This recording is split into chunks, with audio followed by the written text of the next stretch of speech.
এরকম একটা দুর্দান্ত শুক্তো বানালে না বাড়িতে আর কিছু না রান্না করলেও চলবে। তাই শুক্তো প্রেমীরা ঝটপট রেসিপিটা দেখে নাও। তো শুক্তো বানাতে তেমন কিচ্ছু লাগে না। এখানে আমি কয়েক রকমের সবজি কেটে নিয়েছি, যেমন পেঁপে, উচ্ছে, কাঁচকলা, বেগুন, সজনে ডাঁটা আর আলু। মশলার জন্য দেখো আমি এখানে 1 চামচ রাঁধুনি, 1 চামচ সর্ষে নিয়ে সেটাকে বেটে নিয়েছি শিলনোড়ায়, আর নিয়ে নিয়েছি একটুখানি আদা বাটা। তারপরে কড়াই গরম করে সর্ষের তেল দিয়ে একে একে সমস্ত সবজিগুলোকে ভেজে তুলেছি, আর সামান্য পরিমাণ করে নুন দিয়েছি। আর সবজিগুলো কিন্তু আলাদা আলাদাভাবেই ভাজতে হবে। সেটা বাদ দিয়ে সমস্ত সবজিগুলো ভেজে তুলবো। তারপরে সামান্য কটা বড়ি নিয়ে নিয়েছি, আমি এখানে বড়িগুলোকেও ভেজে তুলেছি। আমি সবার শেষে উচ্ছেগুলোকে ভাজবো। আমার কিন্তু সমস্ত সবজিগুলো ভাজা হয়ে গেছে।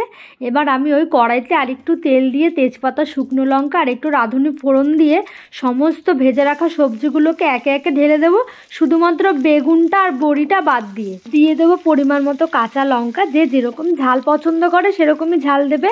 তারপরে যে রাঁধুনি শস্যটা বেটে রেখেছিলাম সেটাকে দিয়ে ভালো করে কষিয়ে নিয়ে জল ঢেলে দেবো। পরে সেই ঝোলের মধ্যে পরিমাণ মতো নুন আর চিনি দিয়ে দেবো। আর আমি কিন্তু এখানে জলের পরিমাণটা কম দিয়েছি, কেননা সবজিগুলো অলমোস্ট সিদ্ধ হয়েই আছে।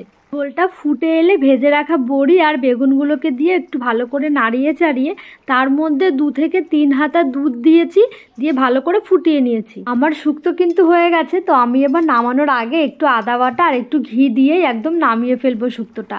আর গরম গরম ভাতের সঙ্গে পরিবেশন করুন। বিশ্বাস করুন, দুপুরের লাঞ্চে আর কিচ্ছু লাগবে না শুক্তো ছাড়া।